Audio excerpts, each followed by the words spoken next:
Todos acharam? Amém. Glória a Deus. Eu. Esse estudo é um estudo forte, né? Qual deles? É bom café. Às vezes a pessoa não consegue tomar um café forte, não toma mais, né? É. Não é, igual você disse, que não é para todos, né? Não. Isso aqui é só para discípulo. E às vezes eu vejo pessoas que vêm, às vezes não conseguem suportar, né? Jesus disse que só aqueles que o Pai daria, só os pequeninos recebem a palavra de Deus. Só os pequeninos. Glória a Deus. Não é para todos. A passagem que você falou que pegado por parábolas, Eles não entendiam, as pessoas não entenderem, e os discípulos ele explicava. Porque os mistérios, os segredos do reino é dado a discípulo. Tem muita coisa que Deus vai falar com você que você não pode falar para ninguém. Só você e Deus. As pessoas não vão entender. Você quer ver um exemplo, por exemplo? No livro de Esdras, ao que estiver em casa, está escrito o livro de Esdras. O livro ele foi escrito no período pós-babilônico. Esdras ele era filho de sacerdote. Então, como eles foram para a Babilônia e foi destruído o templo, Nabucodonosor leva eles cativos na Babilônia. Depois de 70 anos, eles começam a edificar de novo o templo. Eles vão até chorar, porque quem viu o templo de Salomão e estavam vendo aquele templo ali pós-exílio, pós-babilônico, viram que saíram de um palácio e entraram num barraco. Mas é importante que eles estavam começando a adorar o Senhor, porque como eles não tinham templo na Babilônia, eles eram escravos, eles não podiam adorar a Deus como eles estavam de costume. Agora, a grande questão era o seguinte: quem vai tomar conta? Quem é o sacerdote? Porque muitos se perderam. E aí houve então uma busca pela descendência dos sacerdotes. E alguém vai dizer assim: olha, é impossível que o sacerdote tivesse deixado. Havia duas pedras chamadas Urim e Tumim. Essas pedras, elas emitiam facho de luz. O sacerdote perguntava para Deus uma pergunta em que a resposta tinha que ser sim, não. Tipo aquela vez que Davi vai dizer assim: eu devo subir contra tal cidade. Aí ele jogava Urim e Tumim, era tipo como se fossem os dados. E se caísse de um lado, ela emitia uma faixa de luz, era assim. Se a outra emitisse o faixa de luz, era não. Então a resposta era sim ou não. Era uma das formas que eles consultavam a Deus. Então o sacerdote, na hora que estava tendo exílio, bem provável que ele deve ter escondido o Urim e Tumim. Então a ideia do povo é o seguinte: quem for o sacerdote, quem for herdeiros da descendência sacerdotal, tem que ter o Urim e Tumim escondido. Então eles buscavam entre o povo quem era a pessoa que tinha essas duas pedras, porque quem tivesse a pedra era da descendência de um sacerdote. E aí descobriram que Esdras tinha as pedras. Então Esdras era o quê? Era o sacerdote que deveria tomar conta do povo. Agora, durante o período pós-exílio, o período que eles estavam exilados, por que Esdras não falou que era ele? Porque corria o risco dele ser morto. Alguém podia querer matá-lo. Então ele tem que esconder esse segredo de Deus, até que Deus fizesse o quê? Encontrasse o momento certo que pudesse ser revelado. Esse Esdras, ele é um tipo Cristo. Deus tem um filho, mas esse filho foi oculto até o tempo em que ele tinha que ser manifesto. Ninguém sabia que Jesus era o filho de Deus. Todo mundo sabia que Jesus era o quê? O filho de Maria, o filho de José o carpinteiro. Só depois do momento certo em que ele foi revelado, ou seja, o segredo de Deus. Nem os anjos sabiam. Só quando Deus permitiu ser revelado.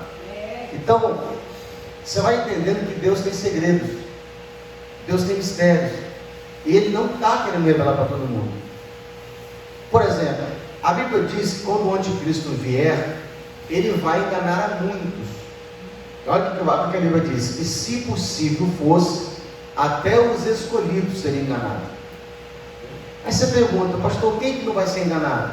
Quem está estudando a palavra de Deus, quem conhece as Escrituras, porque a Bíblia ela é um jornal de amanhã. A gente está vendo antes que o noticiário apareça. Então a gente já sabe de antemão o que vai acontecer pelas Escrituras. Então você vai saber quem é o anticristo. Como que eu vou saber? Você vai saber o comportamento dele, as coisas dele. Olha o que a Bíblia diz: todo aquele que é espiritual discerne bem todas as coisas. Então quem é espiritual, ele consegue antever o que vai acontecer. Você lê pessoas, você sabe que as pessoas estão se aproximando de você com a intenção do coração dela. Ontem eu fiz um teste com 2 motoristas meus. Não é nem espiritual, é só pelo conhecimento que eu tenho da mente humana, porque eu estudo a mente humana. Então eu sei como é que a mente humana funciona. Então eu sei, por exemplo, que uma pessoa que tem um perfil comportamental de estável, como que ele se comporta, o que motiva ele. Uma pessoa que tem um motivo, ela é dominante. Uma pessoa que, por exemplo, ela é influente. Eu tenho um motorista que ele é influente. E eu sei que toda pessoa que é influente, ela é muito otimista. Diz sim para tudo. Promete muito. E às vezes tudo para ela vai dar certo, para ela pode, vai dar, sabe? Ela contribui, ela fala, levanta a mão, fala que vai doar, às vezes nem tem dinheiro para doar. Ela é otimista. Aí você fala assim, engraçado, o irmão levantou a mão para contribuir, não está nem trabalhando. Como é que ele fez um negócio desse? Porque ele é otimista, ele não pensa assim, eu tenho que ter a pessoa estável. Ele pensa, não, peraí, como é que eu vou fazer um compromisso se eu não tenho esse dinheiro para me fazer? Não vou fazer esse compromisso não. Ao Estado. Se eu tiver certeza que ele vai fazer, ele vai. Então, em cima desse comportamento, desse perfil comportamental, eu usei de uma estratégia com 2 motoristas. Na verdade, eu usei só com um. Mas falando que estava fazendo com 2. Eu falei bem assim, eles estavam querendo trocar o pneu. Os 2 carros estavam precisando trocar o pneu.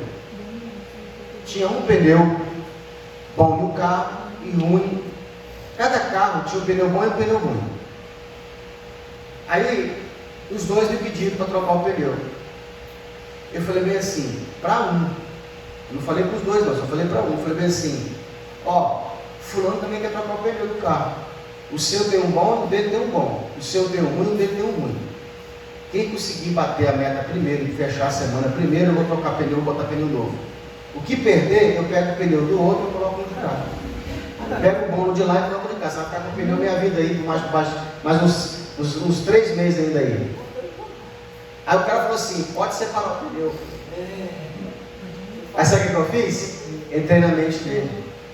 Eu falei assim, duvido. Pois eu duvido que você vai parar. Fulano vai passar na sua frente. Fulano vai mandar o dinheiro antes de você. Entrei na mente do cara. Né, Dana? Sabe o que ele fez? Eu falei assim, pelo que eu te conheço, você vai bater na trave. Você vai mandar, tinha que mandar 175, o outro tinha que mandar 70. Eu falei assim, você vai conseguir mandar uns 140, 150, vai ficar faltando 30. Quando o outro mandar os 110 dele, ele vai bater a meta, eu vou arrancar o seu pneu ruim, eu vou pegar o pneu bom dele e colocar no seu ruim, você vai ficar com o pneu ruim e botar 2 novos no dele. De manhã, o cara pegou e mandou o Pix. Posso separar os pneus para mim aí? Era isso que eu queria. Eu queria que ele pagasse logo para eu pegar. O que eu fiz? Usei estratégia de manipulação. Manipulei a mente dele. Depois ele falou comigo assim, você entrou na minha mente, cara. Você fez eu pegar o dinheiro que eu não tinha na carteira para te pagar. Porque eu dei para ele uma recompensa. A gente é envolvido por recompensa, irmão. O anticristo, ele vai entrar no meio das pessoas, ele vai dominar a mente das pessoas. Mas como é que você sabe disso? Simples, por teste. O governo fez um teste na pandemia. Olha quantas pessoas foram envolvidas pelo medo de uma doença. Medo de doença, sendo que a Bíblia, se você é crente e crê na palavra de Deus, você tem que crer na Bíblia toda. Olha o que a Bíblia diz: esses sinais seguirão os que creem em meu nome, falarão novas línguas, expulsarão demônios, E se comerem alguma coisa com veneno ou mortífera, nada lhes acontecerá. Então você não crê na palavra de Deus. Aí tem uma pandemia, a pessoa, não vou sair de casa, não, bota a máscara na cara e sai. Se desesperaram.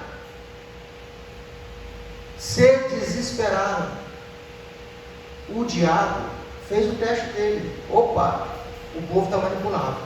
Pode manifestar que a gente ganha ele. As pessoas se desesperaram. Negaram a Deus porque deixaram de vir para o culto, porque não podia pegar a doença, mas ia para frente do banco pegar o pagamento. Pegar os R$600. Você tem que entender isso. Peraí. Um pouquinho. Quer dizer que eu vou pegar a doença? Olha, irmão, posso falar? O negócio é tão ridículo, que é só para quem não pensa. Os restaurantes, eu entendo o dono do restaurante que faz porque é obrigado. E se não fizer, fecha a porta. A regra é o quê? Não pode o restaurante abrir sem a máscara. Certo? Não era essa a regra? Quem lembra dessa regra? Você tinha que entrar no restaurante o quê? Alguém ficava na porta, a máscara. Aí você tinha que entrar com a máscara, porque ninguém podia andar sem máscara. Lá fora quase ninguém impedia ninguém de andar, mas dentro dos estabelecimentos era proibido você entrar sem máscara. Aí você entrava com a máscara, certo? Aí você pegava a sua refeição, você estava na mesa e fazia o quê? Aí quer dizer que o vírus não pega baixado? Só pega em pé? É só para você que não pensa. É só para você que não pensa um negócio desse. É só para ver o quanto você obedece. Então você é obrigado a entrar dentro de estabelecimento de máscara, por causa da pandemia. Mas quando você senta para comer, você pode tirar a máscara, porque o vírus não pega baixado. Ô irmão, eu pensava, cara. Tinha passageiro que falava comigo assim: motorista, tem como você desligar o ar-condicionado da minha janela? Eu falava assim: por quê? Por causa da pandemia. Eu falei assim: se você for para o CTI, você vai mandar desligar o ar-condicionado? Lá dentro tem ar-condicionado, no hospital tem ar-condicionado. Você vai mandar abrir a janela e fechar o desligar o ar? É pensar, irmão. É só pensar. Que medo era esse que a pessoa tinha, que obedecia assim sem questionar? E sabe o que foi provado agora? Sabe o que caiu Anvisa, o pessoal da medicina provou? Que a máscara prejudicava muito mais. Que o lockdown, o isolamento, matou muita gente. Porque as pessoas baixavam a imunidade, com medo de ficar dentro de casa preso. Matou muita gente. Aonde se fez mais lockdown, teve mais incidência de morte.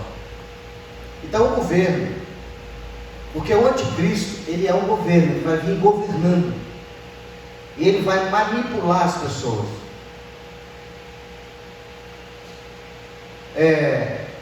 A gente já entende algumas coisas que a gente está estudando, a gente já entende, por exemplo, como que vai vir o sinal da besta. Ele diz que você não vai nem comprar e nem vender. Cada dia que passa a tecnologia, ela prepara o caminho para o anticristo. E é assim, irmão, não tem como você fugir disso.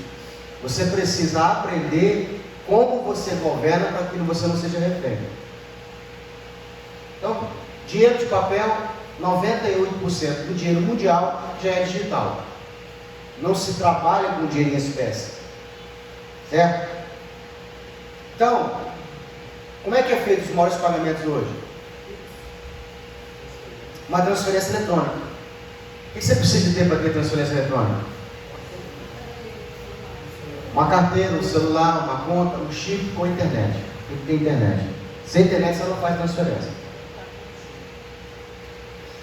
Você já fez o teste já? Pega o seu celular, desliga ele, fica pelo menos uns 3 dias sem ele, para você ver como é que você é dependente do seu celular. Fica 3 dias sem seu celular. Desliga ele. Eu estou te falando porque eu trabalho com o celular. E é difícil você ficar um tempo sem olhar para ele. Por quê? Porque eu vendo, eu atendo o telefone, eu faço negócio pelo celular. Eu pago e eu compro pelo celular. Eu entendo quando ele fala assim: ninguém vai conseguir vender ou comprar se não for por esse sinal, por esse método de governo. O Bill Gates, ele lá atrás falou, há mais de 20 anos atrás, foi bem assim, que a empresa que não tivesse dentro da internet não existiria mais. Então as empresas, elas têm que rapidamente entrar para dentro da internet, porque senão ela não vai conseguir sobreviver. Todos os equipamentos que estão sendo fabricados hoje, eles já estão vindo com conexão Wi-Fi. Geladeira, fogão, tudo que você pensar que é elétrico, tem eletricidade, vai ter Wi-Fi. Porque a tecnologia, ela exige isso. Por isso a necessidade de 5G. E já, aí você fala assim, tudo bem, pastor, mas o que tem a ver isso com a gente? É que vai chegar uma hora que esse celular aqui, ele vai se ficar obsoleto. Diga por quê? Porque a ideia deles é colocar dentro da sua mente o celular. O chip vai vir dentro do seu cérebro. A internet vai vir aqui dentro. Você vai. Imagina o celular na sua mente. Você vai olhar e vai ver a tela. Já se fazem teste, por exemplo, onde tem um ambiente, por exemplo, você senta numa mesa de restaurante. Aqui, só nessa mesa toca uma música que você quer. Lá não toca, ela não consegue ouvir lá. Só nessa mesa você consegue ouvir. Por causa da frequência que vai estar aqui. Então, por exemplo, você vai estar andando, na sua mente vai estar tocando uma música. A princípio, isso não vai ser uma coisa ruim. Você fala assim, poxa, vou comprar um chip, vou colocar no meu cérebro, estou aqui dentro, já vou conseguir fazer transferência só pelo pensamento. Eu ouço uma música, eu estudo aqui, pô, vai ser top demais, porque isso já existe. Você está com o fone Bluetooth no ouvido, você fica ouvindo o tempo todo a música, a pregação. Você fica conectado 24 horas na internet, YouTube, podcast, está ali o tempo todo, está estudando pela internet. O problema dessa internet é que ela é lenta, ela vai vir para dentro do seu cérebro. Aí você fala, pastor, isso é impossível. Já existe. Já tem um cara fazendo isso. E ele não está querendo fazer por mal, porque a ideia dele é o quê? Curar. Já se fazem testes que esse chip, ele vai ser implantado, a princípio, para poder, a pessoa que não anda, porque já foi descoberto que a pessoa que teve uma lesão no cérebro, entre a espinha dela e o cérebro aqui, não tem comunicação. Eles querem fazer com que essa comunicação exista. Eles vão fazer uma comunicação através de nanopartícula, onde se reconstrói de novo a comunicação entre o cérebro e a espinha dorsal, e faz a pessoa andar. Já estão vendo o teste, já foi, vai ter sucesso. Alzheimer, pessoas que têm Alzheimer, já sabem que a pessoa que tem Alzheimer é uma lesão no neurônio. O neurônio para de se comunicar e a pessoa não lembra o passado. O que acontece? Esse chip vai vir, vai voltar essa comunicação com esse neurônio que se perdeu, a pessoa vai voltar a lembrar de novo. A princípio é o quê? Cura. Deixa eu te fazer uma pergunta. Amanhã no Jornal Nacional, o William Bonner falou assim, boa noite, você responde, boa noite. Responde ou não responde? Você vê como é que você é manipulado. Ele vai falar bem assim, já foi descoberto uma tecnologia onde as pessoas vão ser curadas. Quem vai dizer que é do capeta? Quem vai levantar a mão e falar assim, isso é do diabo? Então assim, pastor, eu não vou pegar. Você vai ficar para trás. Que vai ter super pessoas, hoje que não domina o celular, está para trás. As pessoas que já dominam a internet já estão ganhando mais dinheiro. É simples. A princípio vai vir um convite em que você vai falar assim, se você resistir, você vai ficar para trás. Hoje, normalmente, as pessoas pagam por Pix. Quem não paga fica para trás. Vai perdendo negócio. Ela vai resistindo por um tempo, mas ela vai vendo que ela vai ficando para trás. Ela vai ficando dependente dos outros. Fulano, troca para mim esse dinheiro, eu não tenho Pix. Vai ficando para trás. E é por isso que eu estou te falando. O anticristo, quando ele vier manifestar, ele vai conseguir fazer o que ele quer. E como é que a gente vai saber que é ele? Pelos sinais. Pelo estudo da palavra de Deus. O grande problema é que o povo de Deus está se preocupando em show gospel, evento gospel, e não estão se preocupando com o quê? Em ler a Bíblia, estudar a palavra de Deus, ler, reler, ler e reler. O que nós estamos fazendo aqui? É isso que nós precisamos fazer. Se você estiver pensando assim, pastor, que negócio do chip, existe. Depois você vai na internet e pesquisa Neuralink, é uma das empresas do Elon Musk. O cara domina o espaço, domina a empresa de carro, domina a tecnologia, a maior empresa de energia solar é dele. Não está na nossa realidade. O homem mais rico do mundo. E ele tem uma empresa, uma tecnologia chamada Neuralink, onde vai ser implantado um chip no cérebro. Já está fazendo isso há muito tempo, tá? Tem uma mulher que ela fez uma tecnologia. Ela apresentou essa tecnologia naquele programa Os Tubarões, Shark Tank. Olha, ela é brasileira. Olha o que ela inventou. Uma tecnologia onde ela consegue vender por frequência o cheiro da comida. Eu não sei se você sabe, quem sente de cheiro, aquilo é uma frequência. Por exemplo, o café, ele tem 800 moléculas para dar o cheiro do café. Essas são moléculas. Então tem como, isso é uma frequência, tudo é frequência. E ela está desenvolvendo software, e ela vai vender esse software, por exemplo. Você imagina um iFood comprando software desse. Aí você entra aqui no iFood pegar uma pizza, quando você arrasta o dedo, você sente o cheiro da pizza. Opa, eu quero essa aqui. Olha onde estão chegando. A Neuralink, ela vai vir, porque eles estão jogando um jogo onde cada vez mais você é manipulado. Eles vão entrar no seu cérebro, vão te mostrar um negócio, já vão fazer você comprar, já vão descontar no seu pagamento. Você nem pensou direito, está chegando na sua casa, falando, eu queria mesmo. Já comprou, já está lá, já chegou já. A compra já vai ser automática.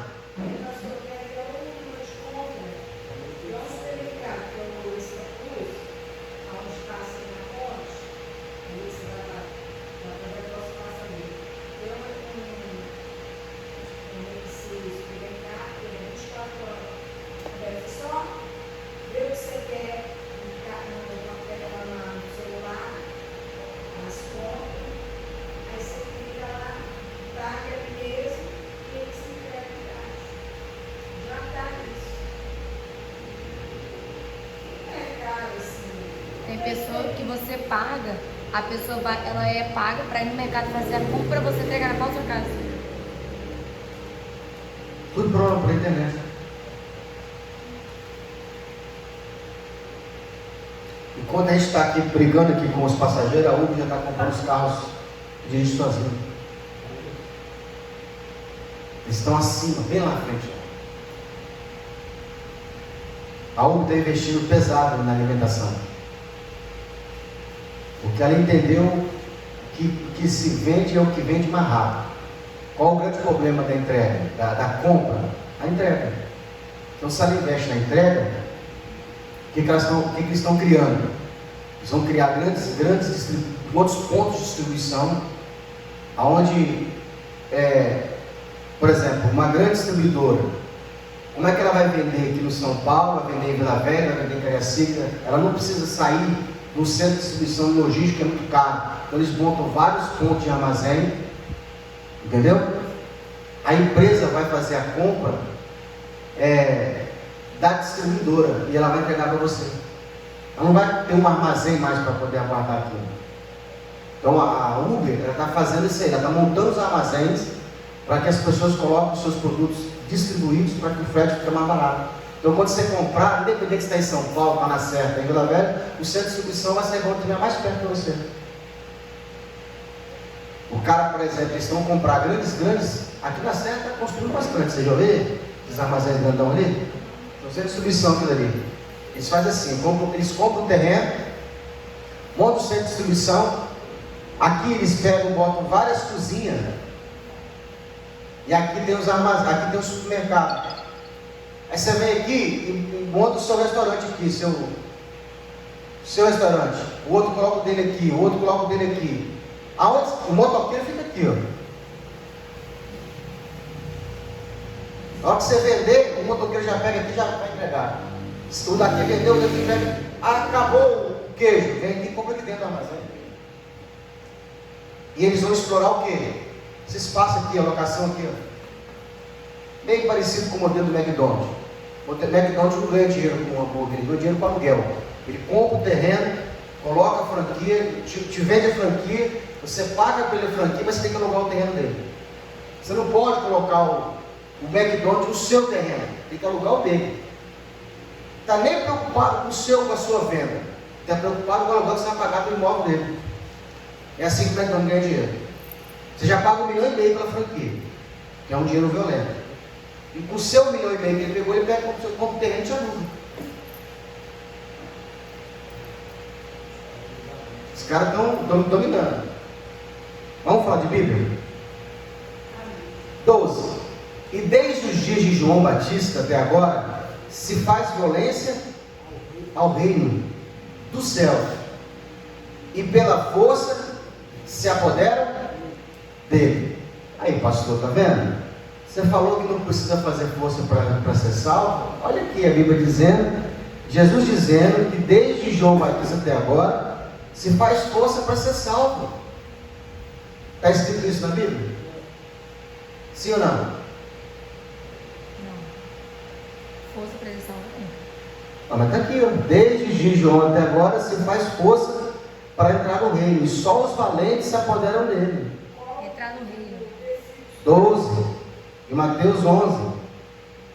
Desde os dias de João Batista até agora se faz violência ao reino dos céus, e pela força se apoderam dele. Está vendo aí, pastor? Está escrito na Bíblia, só mentiu, hein?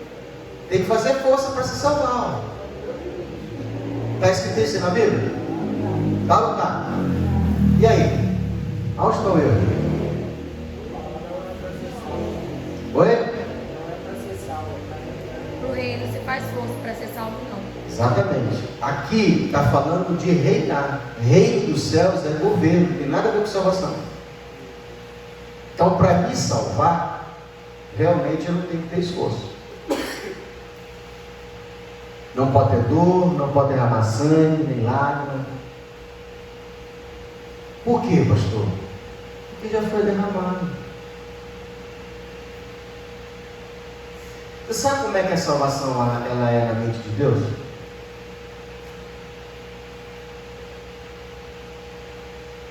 Lembra que eu preguei sobre justiça humana domingo? Que a minha justiça, a sua justiça não tem valor para Deus? Por exemplo, quando Adão peca, e o pecado de Adão cai sobre nós, você acha que é justo isso? Quem acha que é justo? Você pagar pelo erro de Adão? Levanta a mão. Deixa eu ver. Quem acha que é certo? Não quer as coisas boas? Presta atenção. Quem acha que é justo? Quem acha que é justo você pagar pelo erro de alguém? Não é justo. Mas Você acha que é justo? Porque, pensa bem, você acorda 4.000 anos depois, aí você levanta, alguém fala assim, ó, você vai sair queimar no inferno. Eu? O quê? Inferno? Que inferno? Você vai queimar no inferno. Mas por quê? É porque seu antepassado, lá no passado, pecou. O soberano Deus te condenou. Quem acha que isso é justo? Quem acha que é injusto? Levanta a mão. Deixa eu ver. É injusto, irmão. é injusto. Concorda? Está no teu coração, você está dizendo que essa, ninguém concorda em pagar o erro dos outros. Você não concorda em pagar nem o seu. Você quer que tenha misericórdia? Você fala assim, me dá uma segunda chance. Como é que você vai pagar do outro? É só o primeiro erro, não foi nem vários, é só um. Mas a Bíblia diz que Deus imputou. A Bíblia diz que Deus imputou isso a todos. O pecado veio por um homem. Quem é esse homem? Adão. Adão peca e Deus fez com que todos pagassem pelo erro de Adão. Aí você fala, não, isso não é justo não. Olha o que a Bíblia diz. Deus disse para Adão, o dia que você comer do fruto que eu disse para você não comer, você morrerá. Adão peca, come, e toda a sua descendência herdou a morte. Adão pecou e todos morreram em Adão. Será que ele achava que era morrer de morrer, pastor? Morrer de morrer? Assim, carne? Ele nunca tinha morrido, como é que ele ia saber? Ele nunca viu a morte? Ele não sabia que era morrer. Não, ele não sabia. Você sabe o que é ressurreição? Você nunca foi ressuscitado, mas você sabe o que é ressurreição? Você não sabe. E que você morrer e ressuscitar, você vai saber. Eu já sei, já passei por isso. Oi? O que a serpente disse para Adão? Na verdade, disse para Eva disse para Adão: você não vai morrer não. Você vai ser como Deus. Deus sabe que você não vai morrer. Aí, o que aconteceu? A Eva chega para Adão, bati um papo ali com a minha amiga, a serpente, e ela falou comigo que esse negócio de Deus falou que a gente vai morrer, isso é mentira. Ele não vai morrer não. Sabe o que Adão fez? Então vamos você primeiro. Então vai, pode comer. Se você não morreu, come. A Eva foi e comeu. A Bíblia diz assim: e Eva deu também a seu, porque ela comeu primeiro. Como ele viu que ela não tinha morrido, ele foi e comeu também. Mas quem pecou foi a Eva que nos depois Adão a comer, não é isso? Sim, mais ou menos. Por aí. Morreu, ele foi. Porque o diabo sempre vai achar uma porta mais fraca para destruir a família. Se a brecha mais fraca for a esposa, vai entrar pela esposa. Se for o filho, vai ser o filho. Se for o marido, vai ser o marido. O diabo sabe onde é o ponto mais fraco do relacionamento. Porque o alvo dele é o quê? É a família. Entendeu? Aí se for perceber que quando Deus fala que isso negar, foi quando eles pecaram. E aí, respondendo a pergunta do Marco, eles achavam que era a morte instantânea. Não aconteceu a morte instantânea. Começou a morte pelo? E por que a igreja acha que você que é salvo tem que ser salvo primeiro do corpo? Por que as pessoas querem que você mude logo o comportamento? Muda suas vestes. Amanhã você vem de veste comprida, tira o batom, tira o brinco. Por que eu preciso ter por que a salvação tem que começar por fora e não pelo Espírito? Se a morte começou primeiro pelo Espírito, é o mesmo caminho. Por isso que eu preciso que você entenda isso. Se a morte começou primeiro no Espírito, por que a igreja quer que você amanhã vem, o irmão citou Jesus hoje, amanhã já vem de veste comprida, dá logo o kit para ele, crente, dá a carteirinha para ele, amanhã você vem, passa na loja, compra esse uniforme aqui de crente, senão você não vai aparecer como crente, não está salvo não. Por que eu tenho essa necessidade de ver a mudança do seu comportamento para provar que você está salvo? Se a salvação não começa de dentro para fora. Se a morte começou no Espírito, e ela começa primeiro no Espírito, depois a alma começa a morrer. Sabe quantos anos viveu Adão? Mais de 900. 930? Pois é. Depois que ele pegou, ainda viveu 900 anos. A gente que se for mais fiel vive 100, 120. Então, eu quero que você entenda isso. De novo, foi o justo. Mas se Deus não tivesse a sua justiça, que Deus tinha um trunfo na manga. Diga comigo assim: Deus tinha um trunfo na manga. Por amor aos seus filhos. Deus falou assim, porque eu fico imaginando a serpente, o diabo. Agora eu quero ver se você vai imputar o pecado aos filhos. E aí Deus, pela sua justiça, imputou o pecado. Por isso ele vai dizer assim: por um homem entrou o pecado no mundo, logo todos pecaram. Todos salário do pecado é a morte. Deus o imputou, não foi a culpa, e sim a consequência do pecado. Agora olha o trunfo de Deus. Olha o trunfo de Deus. Como foi justo Deus imputar o pecado de um só homem a toda a humanidade, veio Jesus obedecendo à vontade de Deus. E aí, como pela obediência de um só homem, Deus também pôde fazer a mesma regra. Já que eu imputei o pecado a todos por um só homem, eu também posso imputar a justiça de um a todos. Então você não precisa obedecer, porque você é salvo pela obediência de um só homem. Quem é esse homem? Jesus. E por que as pessoas ficam falando que você tem que decidir? Não, você tem que obedecer, tem que parar de fumar. Não, filho, Jesus já fez isso. Ele já conquistou tudo na cruz, não precisa. Abra sua Bíblia em Romanos capítulo 5.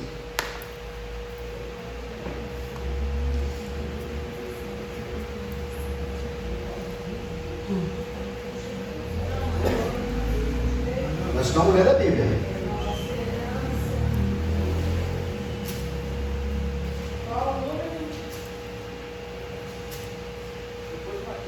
Romanos 5.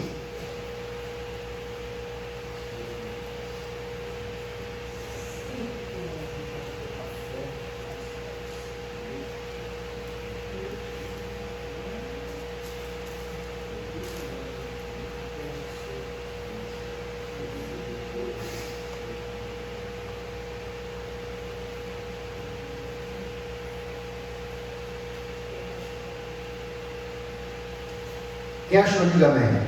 Amém. A sua Bíblia tem um título?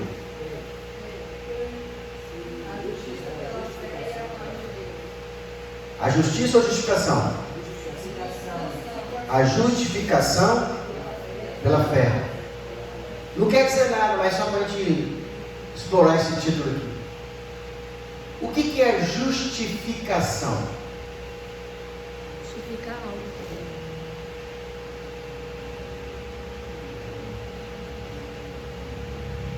A palavra justificação é tornar justo. Na verdade, nós não somos justos. Nós somos tornados justos, justificados. Então Deus não precisa ver justiça em mim, porque Ele pegou a justiça de Jesus e imputou em mim. Entendeu? Imagine, por exemplo, que você deva um dinheiro ao banco, e o banco está ameaçando tomar sua casa, tomar seu bem, está, e assim, já não tem mais conversa. O banco já te cobrou, já ameaçou, falou: ó, tal dia vai vencer a fatura, a gente vai vir cobrar o bem. Se tiver, a gente vai tomar. Você está se vendo um aperto muito grande. Aí aparece uma pessoa do nada e fala: quanto que é dívida? Você fala: é muito caro, eu não consigo pagar, sei lá, 1 bilhão. Aí a pessoa fala assim: vamos lá comigo que eu vou quitar sua dívida. O banco,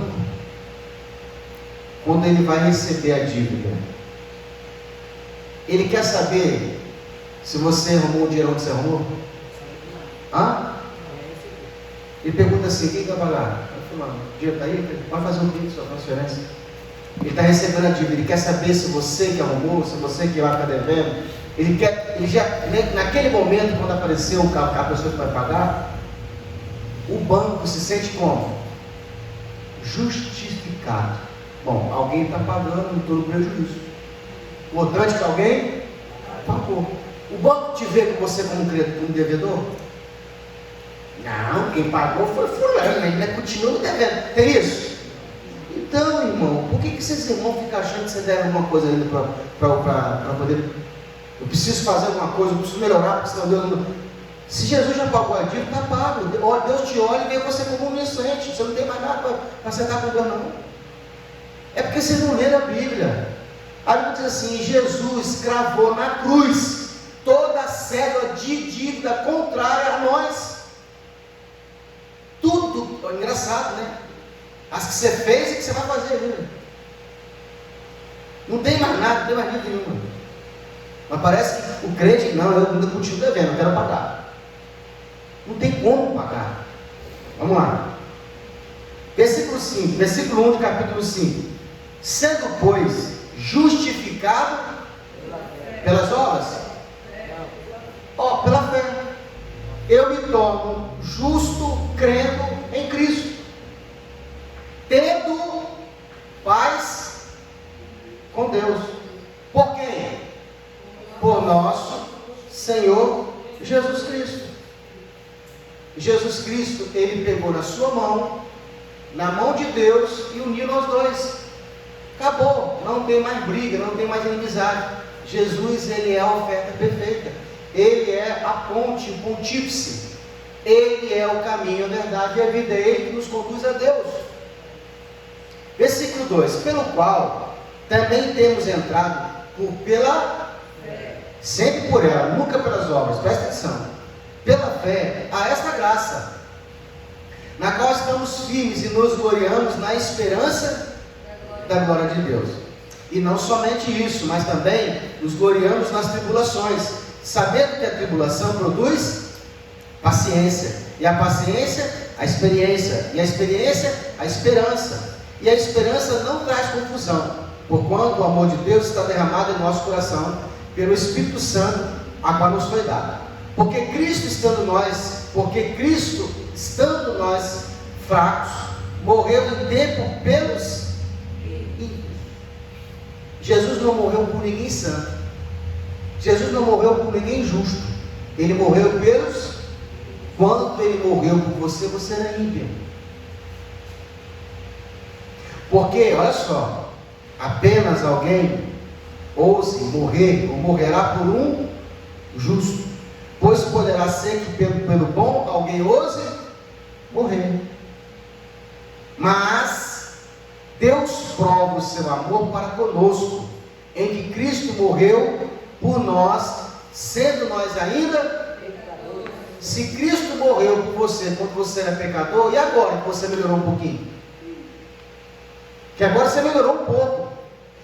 O amor de Deus, irmão, o amor de Deus, ele é incondicional. Ele não depende do seu, o seu pecado não afeta Deus, não muda quem Deus é. Não, o amor de Deus não aumenta e não diminui quando você peca. Pastor, por que eu não posso pecar? Porque você se lasca quando você peca, não é Deus. É igual aquela criança que está botando a mão na tomada. Quem vai se lascar é ela, não é o pai. O pai fala, tira a mão daí, menino. Quando Deus diz para você não pecar, não é que ele vai deixar de ser Deus, ou a luz dele vai apagar, não, é você que vai se lascar. É só por causa disso. Mas não tem problema com o pecado. Quem tem problema com o pecado é os crentes. Vamos lá. Logo, muito mais agora, sendo justificado, uai, nem pelo jejum não? Não é pelo dízimo não? Não é pela congregação que você frequenta, não? E por que os crentes estão falando que se a pessoa não dizimar, não deixar de usar veste comprida, não cear? Uai, está escrito aqui, ó. Logo, muito mais agora, sendo justificado, a justificação, eu sou santo, eu sou inocente, não é porque eu deixei de pecar, é por causa do sangue. Seremos por ele da ira. A ira é o inferno. O que salva a gente da ira é o sangue, não é o comportamento. O que vai me salvar da ira de Deus não é o meu comportamento, é o sangue de Jesus. Pastor, tem isso na Bíblia? Tem. Lembra quando Moisés falou ao povo no deserto, no Egito? Hoje o anjo da morte vai passar aqui, e a casa que não tiver o sangue vai perecer. Pega o cabrito, mata ele, come dentro de casa. Se não tiver gente suficiente, junta as duas famílias, pega o sangue do animal e passa onde? Nos umbrais da porta. Porque o anjo que vier, ele só vai respeitar a casa que tiver o sangue.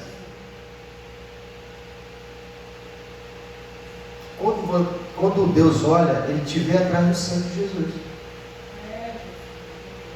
Pastor, quem é a pessoa que vai para o inferno? É o que não tem o sangue.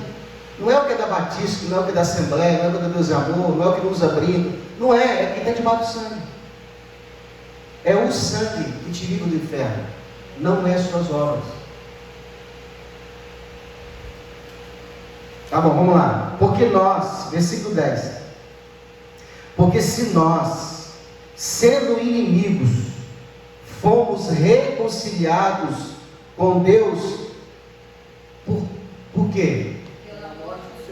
Não é porque você parou de fumar, não é porque você parou de pecar que você foi reconciliado, não. Foi porque Jesus morreu. Muito mais, estando já reconciliados, seremos salvos pela sua vida. E não somente isso, mas também nos gloriamos em Deus por nosso Senhor Jesus Cristo, pela qual agora alcançamos a reconciliação. Versículo 12. Pelo que como por um homem entrou o pecado no mundo, e o pecado a morte, assim também a morte passou a todos os homens, por isso que todos, Adão peca, Deus aceita, imputa todo mundo e bota todo mundo debaixo do só erro, de um só homem. Isso é justo, pastor? Não. Por isso que a Bíblia diz que a sua justiça não presta para Deus. Você não pode consultar a sua justiça para você entender Deus. Você precisa da justiça de Deus, revelada pelo Espírito de Deus, pela palavra de Deus, para você entender a mente de Deus. Toda vez que você consultar você mesmo, você vai errar. Olha só o triunfo de Deus. Porque até a lei, estava o pecado no mundo, mas o pecado não imputado, não havendo lei. No entanto, a morte reinou desde Adão até Moisés, até sobre aqueles que não pecaram a semelhança da transgressão de Adão. Ou seja, mesmo a pessoa que não cometeu o erro de Adão, pagou pelo pecado de Adão, a qual é a figura daquele que havia de vir. Mas não é assim o dom gratuito como a ofensa, porque se pela ofensa de um morreram muitos, muito mais a graça de Deus é o dom pela graça, que é de um só homem, Jesus Cristo, abunde sobre muitos. E não foi assim o dom como ofensa, porque se um só pecou, porque o juízo veio de uma só ofensa, na verdade, para a condenação, mas o dom gratuito veio de muitas ofensas para a justificação. Porque se pela ofensa de uma só a morte reinou por esses, muito mais os que receberam a abundância da graça e o dom da justiça reinarão em vida por um só Jesus Cristo. Paulo está dizendo assim: se Deus foi justo e na justiça de Deus ele resolveu, ele bateu o martelo que pelo pecado de um todos pagassem, ele também pode, justamente pelo mesmo motivo, pela mesma medida, imputar a obediência de um a todos. E é por isso que você é salvo, sem precisar fazer nada, porque Jesus já fez. Só que parece que os crentes não leram isso na Bíblia. Está aqui, ó. Por que não leu isso aqui? Porque olha o que ele olha, ele pensa assim: mas peraí, o pastor falou que aquele irmão vai para o céu? Não, mas não é justo.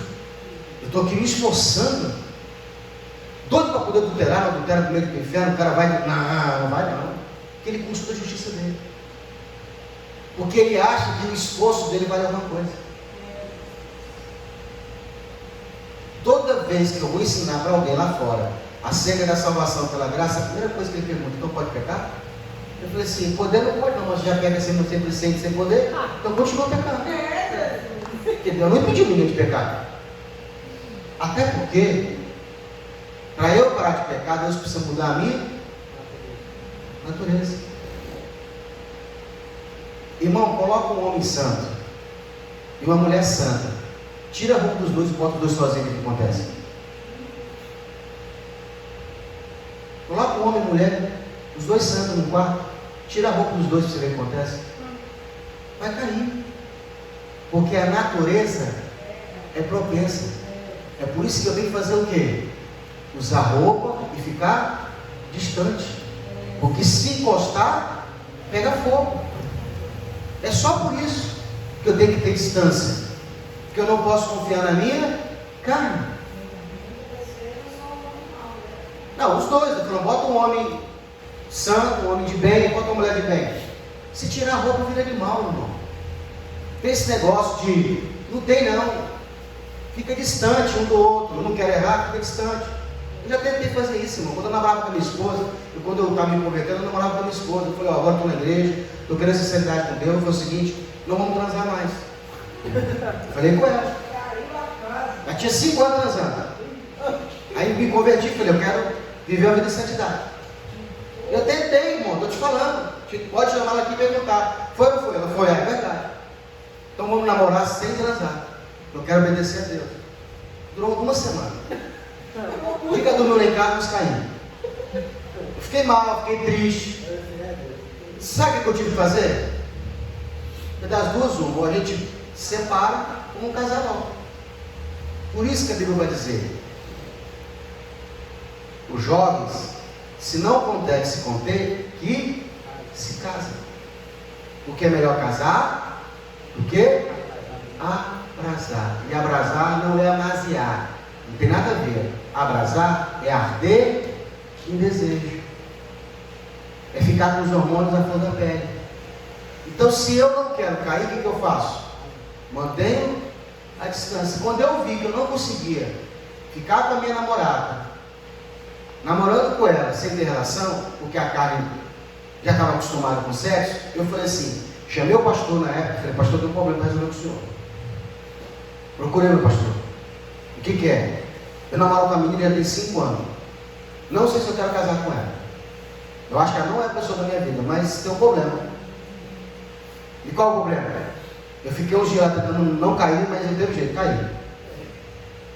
Porque ela dormia no meu quarto. A gente namorava, na época não tinha nem WhatsApp, né? De segunda, terça e quarta, a gente só se falava por telefone, ligava um para o outro. Na quarta ou na quinta-feira ela ia lá para casa. Entendeu? Aí namorava no quarto. O que acontecia? Normal. Se você é homem, você entende. Se você é mulher, você entende.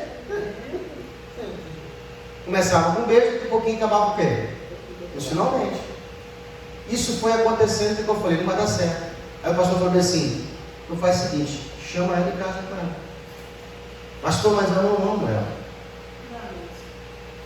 A ponto de casar, não. Por que, pastor? Eu pensei, por que, pastor? Por quê, pastor? Só para as irmãs. Porque se o cara já tem a vaca, para que ele vai comprar leite? Se eu tinha o sexo antes do casamento, para que eu vou casar? É Deus. Agora, se a mulher for inteligente, o que ela faz? Só depois do casamento. Valeu? O cara vai ter que fazer o quê? Ou compra aliança, arruma um jeito. Ele vai dar um jeito, ele vai se virar. Mas a trouxa, diga comigo assim, a trouxa, dá o leite do cara. Ele não vai comprar vaca não, meu irmão. Não adianta, ele não vai comprar vaca. Se a trouxa fosse inteligente, ela se escondia. Para quê? Para o cara procurar. Eu estou te falando de mim, não estou te falando de mim, estou falando de mim. Eu cheguei para o pastor e falei, não quero casar com ela. Mas por que você não quer casar com ela? Porque eu não acho que ela vai na minha vida.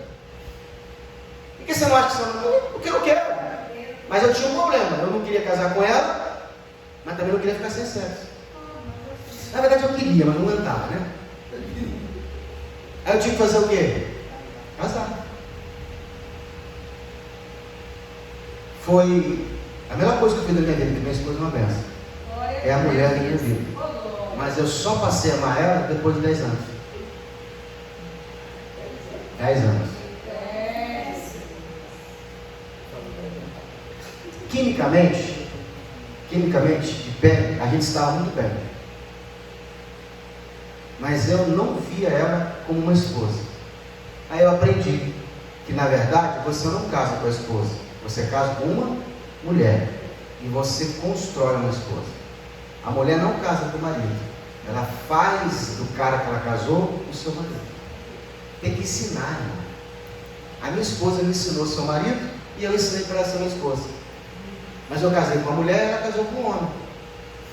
E aí por isso que no começo dá muita briga. Porque são ambientes diferentes. Ela vive num ambiente diferente do dele, ele vive num ambiente diferente dela. Quando eu vejo da shopping.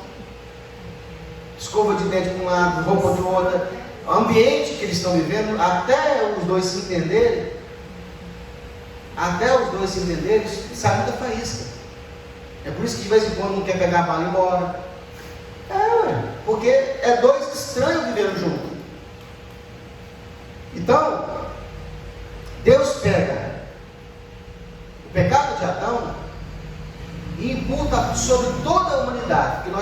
filhos de Adão. Mas quando vem Jesus, que vem obedecendo, o que ele faz? Ele pega toda a obediência de Jesus e resolve imputar também a todos os que nasceram de Jesus. E é por isso que você precisa morrer em Adão no batismo e nascer em Jesus no batismo. Só por isso que você precisa batizar. Entendeu? Porque você precisa enterrar o velho Adão. Na mente de Deus só tem dois homens: Adão e Adão. O primeiro Adão e o último Adão. O primeiro está condenado e o segundo está salvo. Se você estiver dentro do segundo, você está salvo. Se você estiver dentro do primeiro, está condenado. As pessoas que vão para o inferno porque estão no primeiro Adão. Não passaram pelo sangue. Tem que passar pelo sangue para poder ter a transfusão para o corpo do segundo Adão. Cristo, ele é o corpo. A igreja é o corpo de Cristo. Então, quando você adentra a igreja, você está dentro de Cristo. Quando eu falo igreja, eu não falo o templo aqui não, tá? Nem a placa de igreja. Eu falo a igreja que é o corpo místico de Jesus. Porque não tem como você ser Jesus e ficar em casa. Eu. Você falou aí que o super é inferno, né? É salvo, é inferno. Você falou o quê? Quando a gente fica salvo por Jesus, a gente já recebe salvação do meio da graça. Graça, né? A gente fica salvo. Não é de graça não. Essa palavra de graça parece que é sem preço, sem valor. Pela graça. Custou um preço muito caro, mas ele foi nos dado pela graça. Essa é outra ideia. Mas assim, aí vai ter esse vai terminar, né? Aí tem que pagar. Vai voltar a pagar. Mas não tem ninguém hoje. Morreu. Não vai, o inferno já vai mesmo, não vai voltar para poder prestar conta ali e Quem morreu, Raquel, sem salvação já está no inferno. receber isso aí. Quem morreu sem salvação já está no inferno. Ou se tem vir, né, para ficar naquele tempo para poder Não. desfaz. Quem morre sem Jesus já está no inferno. Morreu para o inferno. Só que o inferno, ele não é o fim. O fim é o lago de fogo. Depois que as pessoas que estiverem no inferno, elas vão para o lago de fogo. Porque, deixa eu fazer uma pergunta: as pessoas que estão no inferno não vão sair de lá?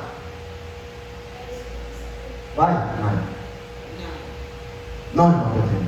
Vai. Então ela falou que vai. Brás, você que é o escrito da lei. Só vai sair de lá para pular, né? Aqui, ó. Uma sala de espera. Sair do fundo do poço e foi para outro. Todas as pessoas que estão no inferno, elas serão ressuscitadas. Não tem a redenção? Oi? Não tem a redenção? Os que estão no inferno? Não, se você cair no inferno não tem redenção, você vai ficar por toda a eternidade. Está lá toda a eternidade. Caiu no inferno, não tem mais jeito.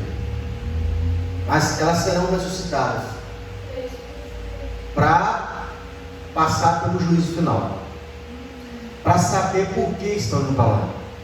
Mas não tem jeito de sair mais, só para passar pelo julgamento.